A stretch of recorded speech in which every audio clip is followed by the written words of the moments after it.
My chest is tight. Hurts. I clutch at the thin hospital gown, willing myself to breathe. It's not the post-surgery pain meds making me nauseous. It's pure, unadulterated terror. Just seconds ago, my phone rang.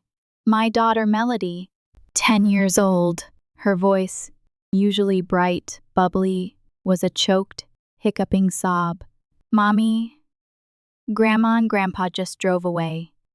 The words hit me like a physical blow. I squeezed my eyes shut. What? What do you mean, drove away? They said they were going to Uncle Peter's party, and that I'm old enough to stay by myself. Another sob racks her little body. I'm scared, Mommy. I'm all alone. My blood turns to ice. Everything inside me screams. My baby. Alone. Vulnerable. And those people, they just left her? Melody, honey, listen to me.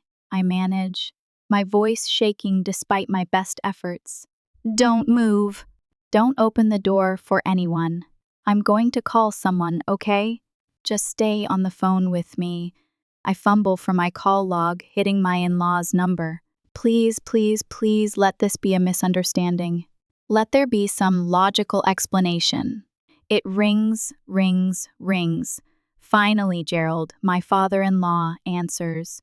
His voice is booming, jovial, like he's already halfway through a beer.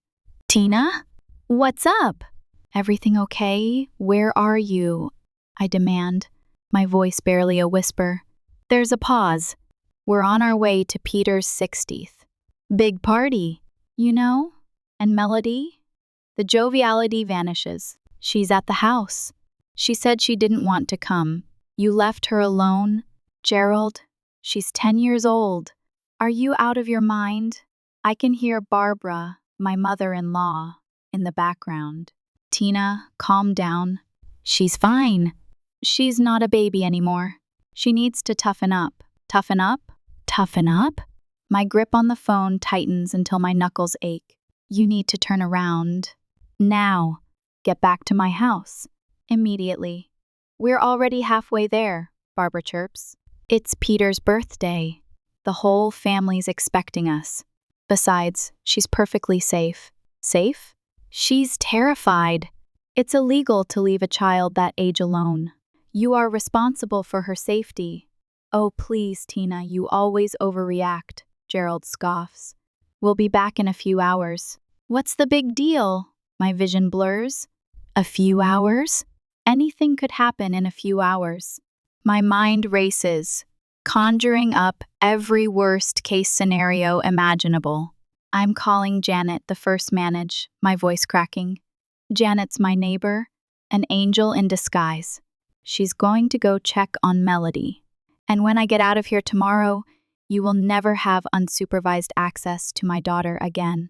Do you understand me? Don't be dramatic, Tina, Barbara snaps. Michael would have understood. You're the one making her soft. That's it. The last straw. They always do this. They always weaponize Michael's memory against me. This conversation is over, I say, my voice trembling with rage. Stay away from my house. I slam the phone down.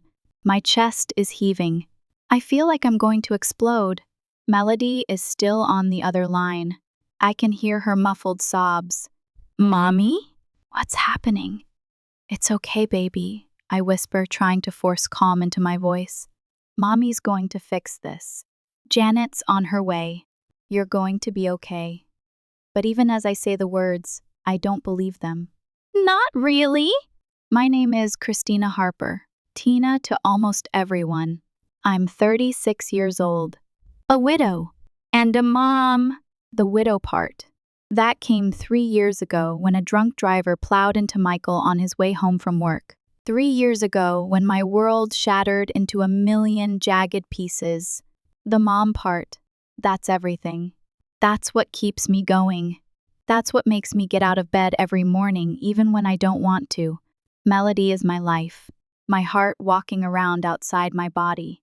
And she's been struggling. Since Michael died, she's been different. More anxious, more clingy. Nightmares plague her sleep. She's terrified of losing me too. And now, her grandparents, the people who should be loving and supporting her, they've confirmed her worst fears. They've abandoned her, proved that she can't trust them. I met Michael in college. He was studying engineering. I was studying education. We fell hard, fast, and completely. Melody came along when I was 26. Our lives were perfect, or at least they felt that way. Except for Barbara and Gerald. They never really approved of me. I was beneath Michael, in their eyes. A small-town girl who didn't come from the right family. They made little digs, passive-aggressive comments about my parenting, my housekeeping, my everything. Michael always defended me. He was the buffer, the shield. He'd smooth things over, tell me not to worry, that they just wanted what was best for him. But after he died, the shield was gone. The tension ratcheted up. Every family gathering became a minefield. "She's too attached to you, Tina," Barbara would say, her voice dripping with disapproval as Melody clung to my leg. Michael was never like that with me. "That's because we taught him independence early," Gerald would add, his eyes glinting. "You're making her weak." I tried. I really did. I wanted Melody to have a relationship with her grandparents. They were her only connection to her father. I swallowed my pride, nodded along to their critiques, and kept the peace. For Melody's sake, I should have seen this coming. I should have known they were capable of this kind of cruelty. But I was blinded by, what? Hope? Naivete? The desperate desire for Melody to have a family, even if it was a dysfunctional one. 3 days ago, I woke up with excruciating abdominal pain. The ER doctors diagnosed acute cholecystitis. My gallbladder had to come out. Immediately, panic set in. Who would watch Melody? My closest friends were out of town. Janet could only help part-time. In desperation, I called Barbara and Gerald. To my surprise, they agreed, seemingly happily. They'd stay at the house for the 3 days I'd be hospitalized. Relief washed over me. I actually felt guilty for keeping them at arm's length all these years. "See, Tina? Family is what matters in a crisis," Barbara said, patting my hand as she packed an overnight bag for my hospital stay. "We may have our differences, but we're here when it counts." I believed her. I trusted them, with the most precious person in my world. Yesterday, I'd called to check in. Everything seemed fine. Melody sounded a little quiet, but I assumed she just missed me. There was no hint of what was to come. Now, as I wait for Janet to call me back, I realize this wasn't a one-time lapse in judgment. This is who they are, and I've been blind to it for far too long. 10 minutes. It felt like 10 hours.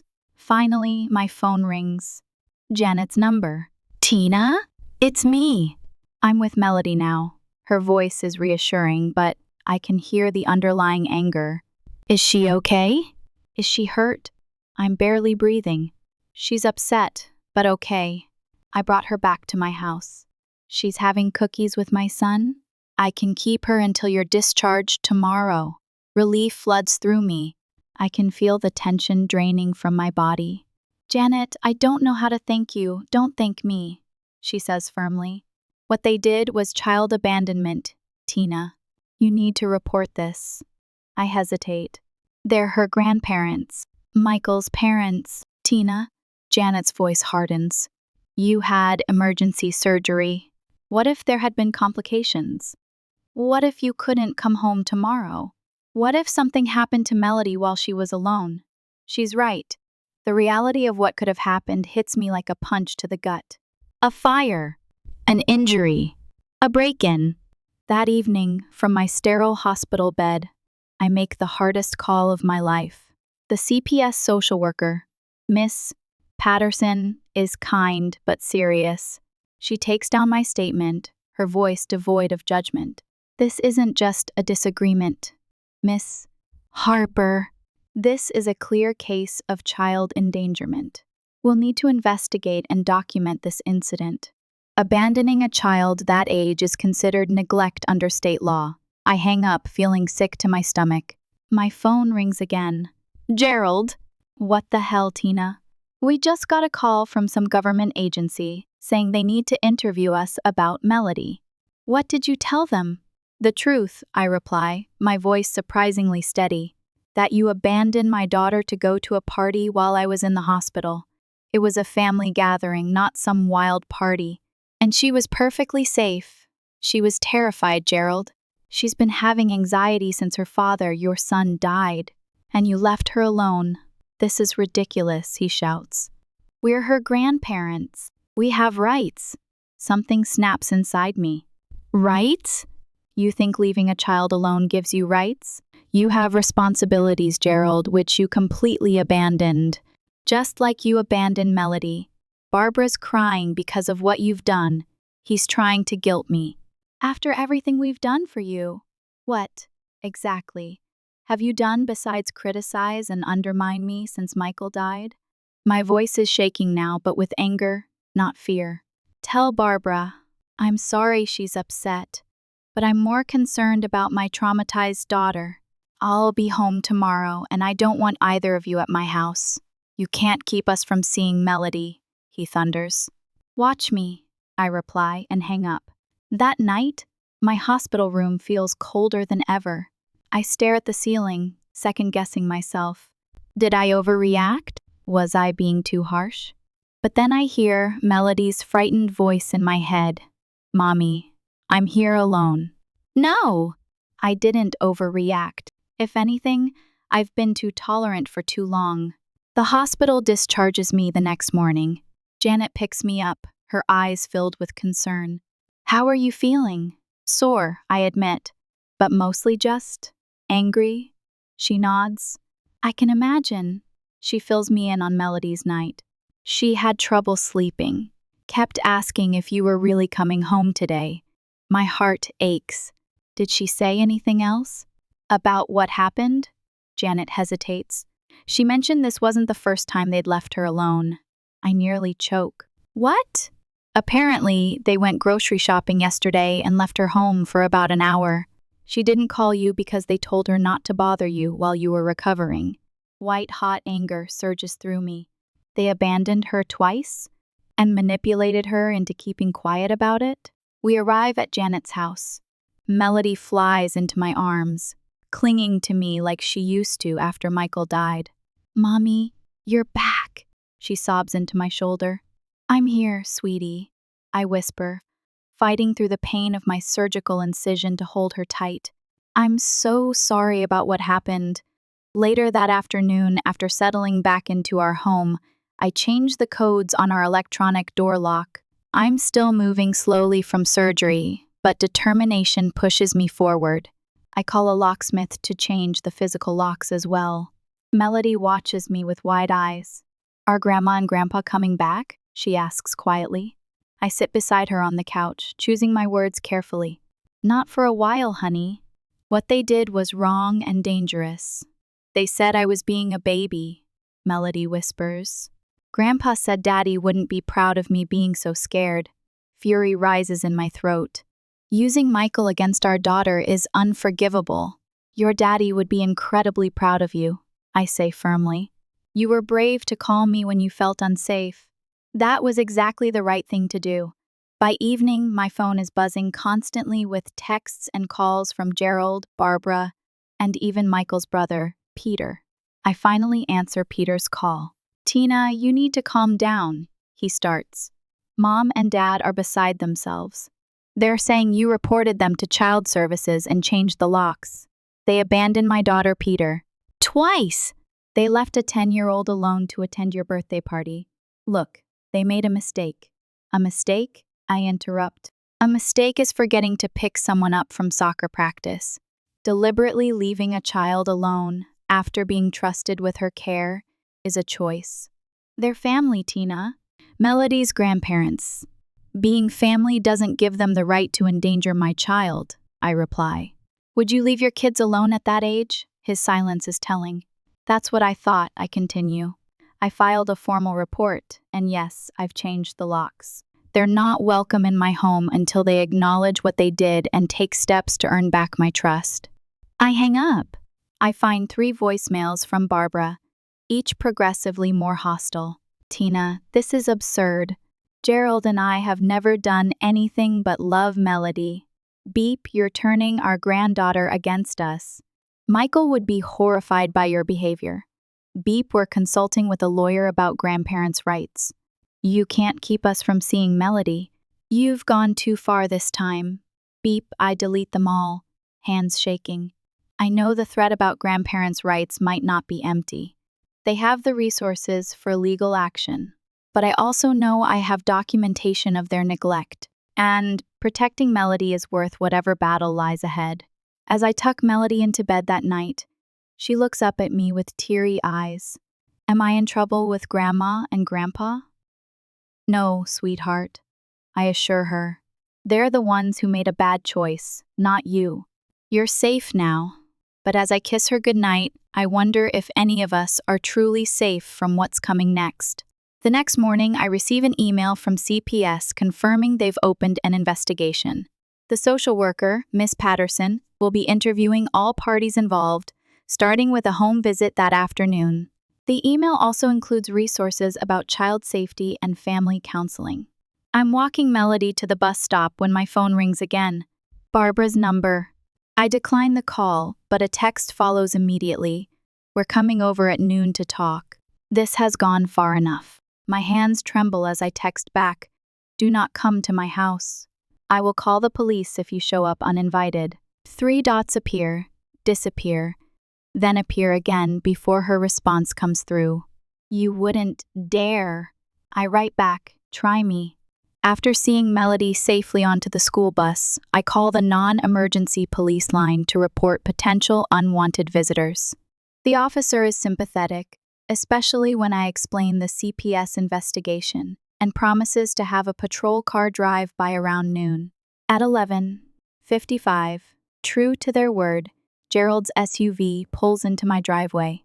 I watch through the front window as they march up to my door, Barbara's face set in grim determination, Gerald's contorted in anger. When they find their key won't work in the new lock, Barbara rings the doorbell repeatedly, while Gerald pounds on the door. I don't open it. Instead, I speak through the video doorbell. I told you not to come. Please leave my property. This is ridiculous. Gerald shouts at the camera. We have a right to see our granddaughter. Your granddaughter is at school, and you have no right to be on my property after I've asked you to leave. The police have been notified. As if on cue, a patrol car pulls up. The officer approaches calmly, speaking to Gerald and Barbara while I watch through the window. Gerald's face grows redder as he gestures wildly toward my house.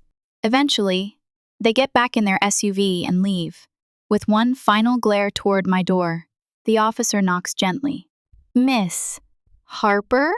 They're gone now. Would you like to make a formal statement about the situation?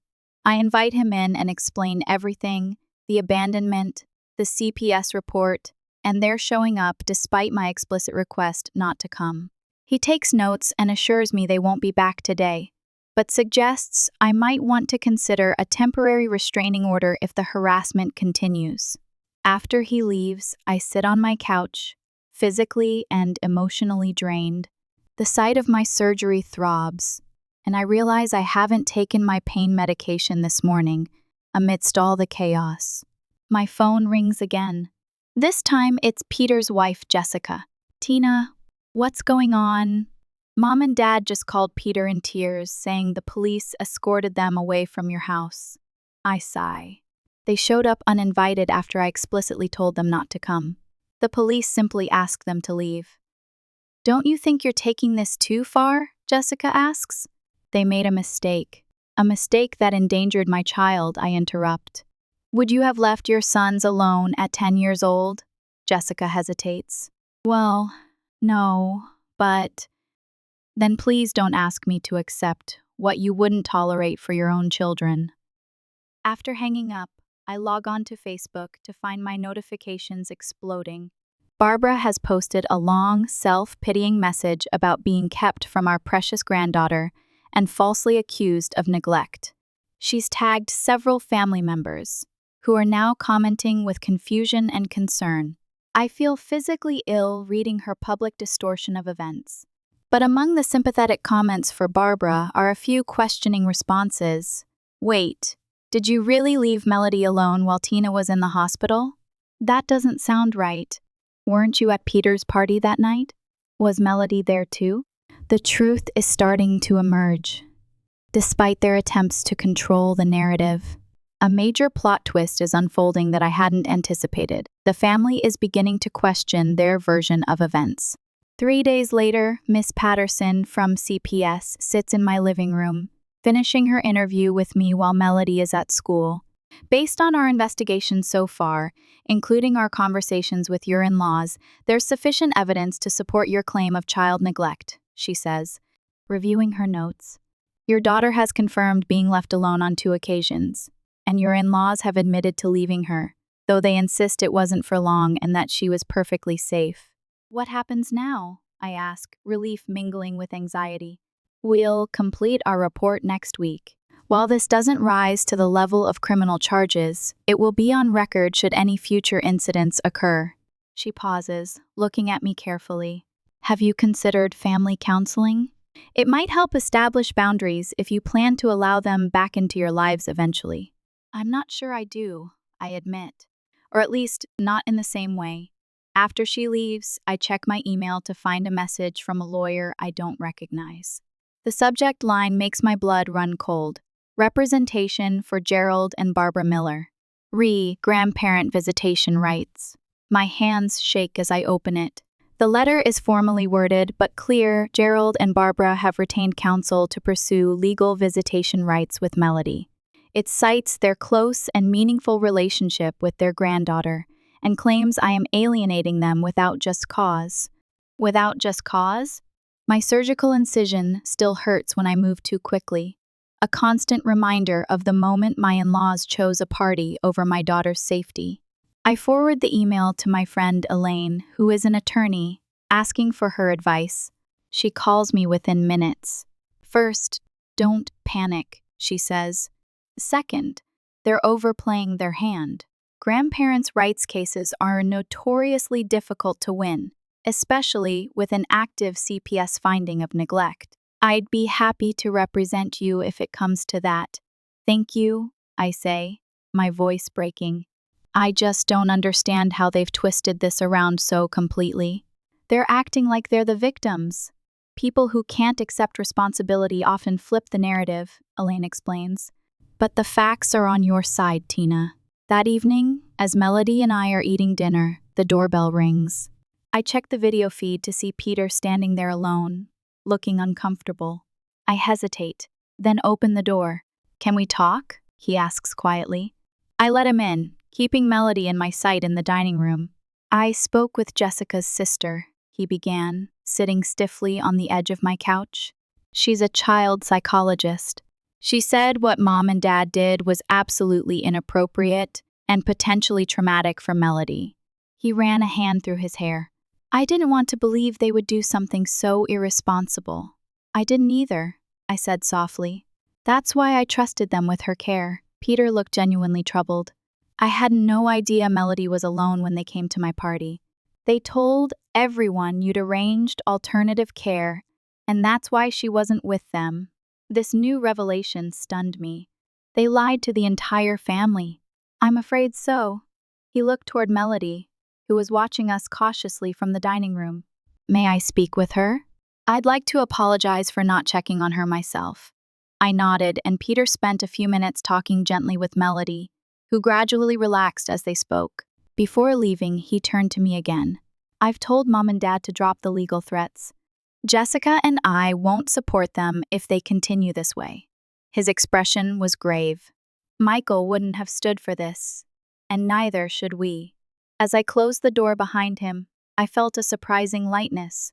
The family alliance I'd feared was fracturing, not because of my actions, but because the truth was finally emerging.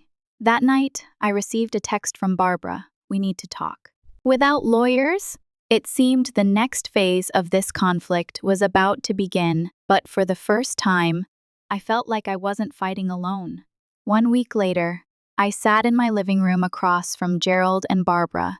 Elaine, my attorney friend, sat beside me, while their lawyer, A stern-looking man named Mr. Bradshaw flanked them. Between us, on the coffee table, was a formal agreement that had taken days to negotiate. Barbara hadn't spoken directly to me since entering my home, her eyes red-rimmed but defiant. Gerald looked aged somehow. The confidence that had always characterized him notably diminished. "Let's review the terms one final time," Elaine said professionally. The Millers acknowledged their lapse in judgment in leaving Melody unattended. They agreed to complete 6 sessions of a grandparenting education program and 3 family therapy sessions before resuming unsupervised visits with Melody. Mr. Bradshaw nodded stiffly. "And Miss Harper agrees to dismiss the CPS complaint and permit supervised visitation in the interim, starting with 2 hours twice monthly at neutral locations." "Those are the terms," I confirmed, looking directly at my in-laws. "This isn't about punishment. It's about Melody's safety and ensuring nothing like this happens again." Gerald cleared his throat. "We still think this has been blown out of proportion, but we'll sign." As they scribbled their signatures on the document, I felt no triumph or satisfaction, just relief that the battle was ending and hope that healing could begin. After they left, I found Melody sitting on her bed, clutching the photo of Michael that she kept on her nightstand.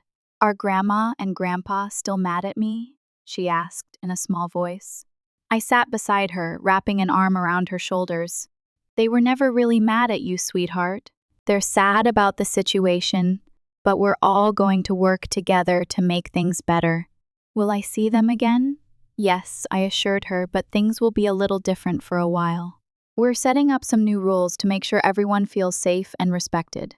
3 months later, I sat on a bench at the park, watching as Melody showed Gerald how to use the tablet she'd gotten for her birthday.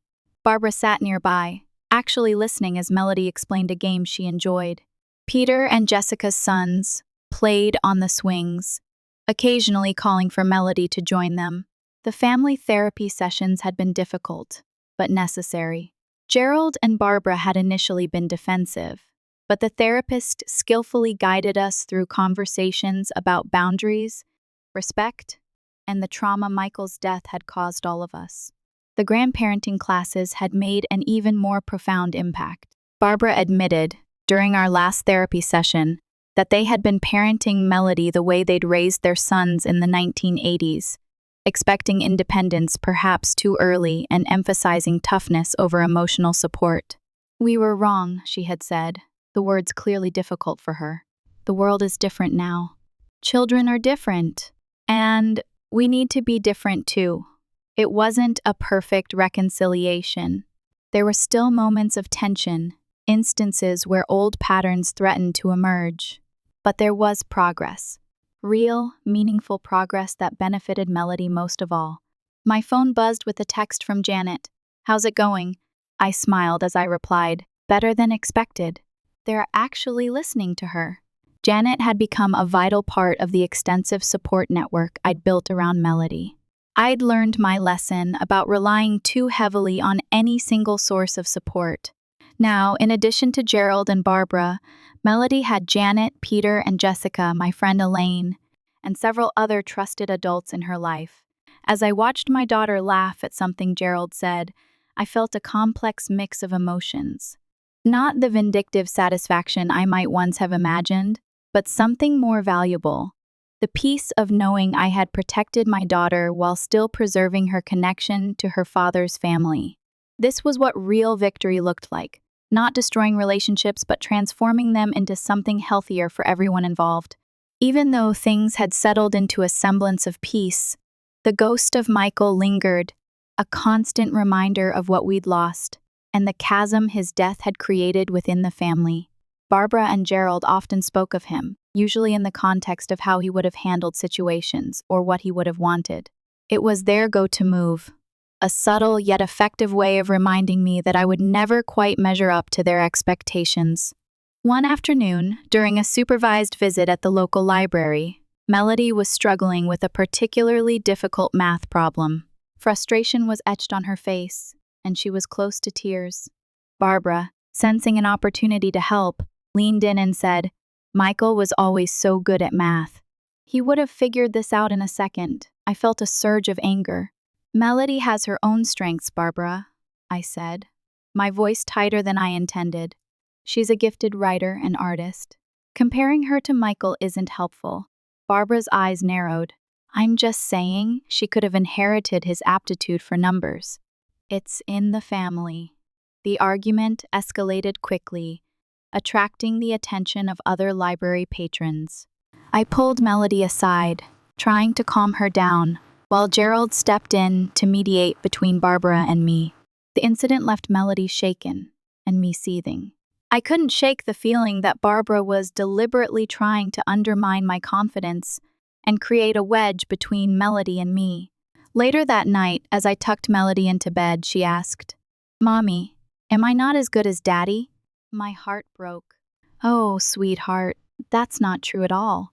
You're amazing in your own way. You're creative, kind, and so much stronger than you think. Never let anyone make you feel like you're not enough, okay? I kissed her forehead, but the doubt lingered. Had I done the right thing by allowing Barbara and Gerald back into our lives? Was I sacrificing Melody's emotional well-being for the sake of maintaining a semblance of family harmony? The questions swirled in my mind, fueling my anxiety and making it difficult to sleep. A few weeks later, Melody came home from school with a bruise on her arm and a story about a playground altercation with another student. My protective instincts kicked in immediately. I wanted to march down to the school and demand answers. Barbara, however, had a different approach. She needs to learn to stand up for herself, she said, her voice firm. Michael never backed down from a fight. You can't coddle her, Tina. She needs to be tough. I bristled at her words. This isn't about coddling, Barbara. It's about making sure Melody is safe and addressing the situation appropriately. Violence is never the answer. We argued about it for hours, each of us digging in our heels. I eventually decided to speak with the school principal and the other students' parents to get a clearer picture of what had happened. It turned out that Melody had been defending a younger student who was being bullied. While I was proud of her for standing up for someone else, I also wanted to ensure she understood the importance of resolving conflicts peacefully. Barbara, however, remained unconvinced. She accused me of overreacting and undermining Melody's natural assertiveness. Her comments triggered a deep-seated fear that I was failing Melody, that I wasn't raising her to be strong and resilient enough to face the challenges of the world. The incident became a major test of trust between Barbara and me.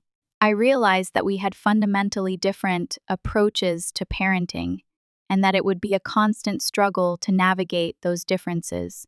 Despite the ongoing tensions, Peter and Jessica continued to be a source of support. They were genuinely remorseful about what had happened, and were committed to helping us rebuild our relationship with Barbara and Gerald. One Saturday, they invited Melody and me to a small family gathering at their house. I hesitated at first, unsure if I was ready to face Barbara and Gerald again in a social setting. But Peter and Jessica insisted, assuring me that they would do everything they could to make me feel comfortable. As it turned out, the party was also a gathering of sorts for many of Peter and Jessica's neighbors and friends. At one point, while I was helping Jessica in the kitchen, I overheard a conversation between Barbara and one of the neighbors. "It's just so hard, you know," Barbara was saying, her voice laced with self-pity. "Tina is making it so difficult for us to see Melody. She's trying to turn her against us." The neighbor, a kind-looking woman with a sympathetic expression, responded, "I can't imagine. But from what I've heard, there were some serious concerns about Melody's safety. Weren't you at Peter's party when all of this happened?" Barbara hesitated for a moment before saying, "Yes, but Melody was invited too. She just didn't want to come. She's always been a bit of a homebody." The neighbor frowned. "But I thought I heard you say that you didn't even know Melody was alone that night, that you thought Tina had made other arrangements." Barbara's face flushed. "Well, things were a bit chaotic. It's hard to remember all the details." I couldn't believe what I was hearing. Barbara was still lying, even to complete strangers, about what had happened. She was twisting the truth to make herself look better and to garner sympathy from others. The realization hit me like a ton of bricks. I had been trying so hard to give her and Gerald the benefit of the doubt, to believe that they were genuinely remorseful, but it was all a facade. They were still the same manipulative, self-centered people they had always been. I stormed out of the kitchen, my anger boiling over. "So, you're still lying, Barbara?" I said, my voice trembling with rage. "You're still trying to rewrite history to make yourself look like the victim?" Barbara's eyes widened. "Tina, I don't know what you're talking about. I heard you," I said, my voice rising. "I heard you telling your friend that you didn't know Melody was alone that night." "That's a lie, Barbara. You knew exactly what you were doing. You abandoned my daughter to go to a party, and you're still trying to cover it up." The room went silent. Peter and Jessica looked at me with stunned expressions. Gerald shifted uncomfortably in his seat. "Tina, please," Peter said, his voice pleading. "Let's not do this here." "No, Peter," I said, shaking my head. "I'm done being quiet. I'm done pretending that everything is okay. Your mother is a liar, and I can't trust her around my daughter." I turned to Barbara, my eyes blazing. "You're not welcome in my life anymore. You're not welcome in Melody's life. I'm done." "Get out." Barbara's face crumpled. "You're being unfair," she said, her voice cracking. "We love Melody. We would never do anything to hurt her." "You already did," I said, my voice cold. "You broke her trust. You abandoned her when she needed you most, and you're still lying about it. Get out of my life, Barbara. And stay away from my daughter." I grabbed Melody's hand and walked out of the house, leaving Barbara and Gerald standing there in stunned silence. As we drove home, Melody asked, "Mommy, what happened? Why were you so angry?" I took a deep breath and tried to explain what had happened, choosing my words carefully. "Grandma wasn't being honest with us, sweetheart," I said. "She was saying things that weren't true, and that made Mommy very upset. Sometimes it's important to stand up for yourself and protect yourself from people who aren't being kind or honest." Melody nodded, her eyes wide with understanding. "Are we never going to see Grandma and Grandpa again?" she asked. I hesitated for a moment before answering. "I don't know, honey," I said. "It's possible, but for now, we need to focus on ourselves and make sure we're surrounded by people who love and support us." I knew that my decision would have far-reaching consequences. It would likely create a permanent rift within the family, but I also knew that it was the right thing to do. I couldn't allow Barbara to continue to manipulate and deceive us. I had to protect Melody, even if it meant sacrificing my relationship with her grandparents. In the days that followed, I wrestled with guilt and uncertainty. Had I overreacted? Was I being too harsh? Was one depriving Melody of a meaningful relationship with her grandparents? I decided to seek therapy for myself and Melody to help us process our feelings and navigate the challenges ahead. Our therapist, a compassionate woman named Dr. Lewis, helped us explore our emotions and develop healthy coping mechanisms. She encouraged me to focus on my own needs and to prioritize Melody's emotional well-being above all else. Dr. Lewis also helped me redefine my understanding of family. "Family isn't just about blood," she said. "It's about connection, support, and unconditional love. You can create your own family, Tina, with people who genuinely care about you and Melody." Her words resonated deeply with me. I realized that I had been clinging to the idea of a traditional family structure, even though it was causing me and Melody pain. I needed to let go of that ideal and embrace the reality of our situation. I began to focus on building stronger relationships with the people who truly mattered to us: Janet, Peter, and Jessica, my close friends, and Melody's teachers and coaches. We spent more time together, sharing meals, going on adventures, and supporting each other through thick and thin. Gradually, I started to feel a sense of peace and contentment. I realized that I didn't need Barbara and Gerald to complete our family. We were strong and resilient on our own. We had each other, and that was enough. Several months after the incident at Peter's party, I received an unexpected phone call from Gerald. I hesitated before answering, unsure if I was ready to speak with him. "Tina, it's Gerald," he said, his voice sounding weary. "I know you probably don't want to talk to me, but I need to say something." I remained silent, waiting for him to continue. "Barbara and I have been doing a lot of soul searching," he said. "We've been going to therapy, and we've been talking a lot about what happened. We realized that we made some terrible mistakes. We hurt you and Melody, and we're deeply sorry." I was taken aback by his words. I had expected him to be defensive or accusatory, but he was genuinely remorseful. "Barbara wants to apologize too," he said. "She knows she said some things that were hurtful and untrue. She's ready to take responsibility for her actions." I took a deep breath. "What do you want from me, Gerald?" I asked. "We want to see Melody again," he said. "We miss her terribly. We know we have a lot of work to do to earn back your trust, but we're willing to do whatever it takes." I hesitated for a long time before answering. "I don't know, Gerald," I said. "It's going to take a lot of time and effort to rebuild that trust, and I need to be sure that you're both committed to being honest and respectful." "We are," he said. "We promise. We just want to be a part of Melody's life again." I agreed to meet with Gerald and Barbara along with Dr. Lewis to discuss how we could move forward. The meeting was tense and emotional, but it was also productive. We laid out some ground rules for future interactions and agreed to continue with family therapy. I knew that it would be a long and difficult process, but I also felt a glimmer of hope. Maybe, just maybe, we could find a way to heal the wounds of the past and build a new, healthier relationship for Melody's sake.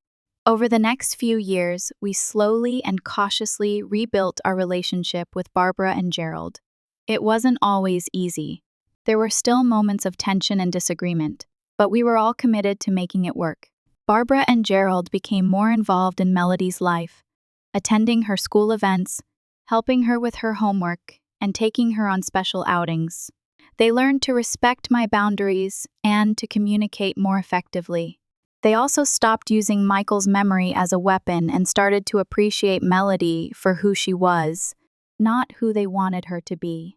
Melody, in turn, started to warm up to her grandparents again. She enjoyed spending time with them and appreciated their love and support. She also learned to navigate the complexities of our family dynamic and to stand up for herself when necessary. Our journey wasn't perfect. There were still scars from the past, but we had all learned valuable lessons about forgiveness, communication, and the importance of putting Melody's needs first. As I looked at Melody, now a teenager, blossoming into a confident and compassionate young woman, I knew that we had made the right choices.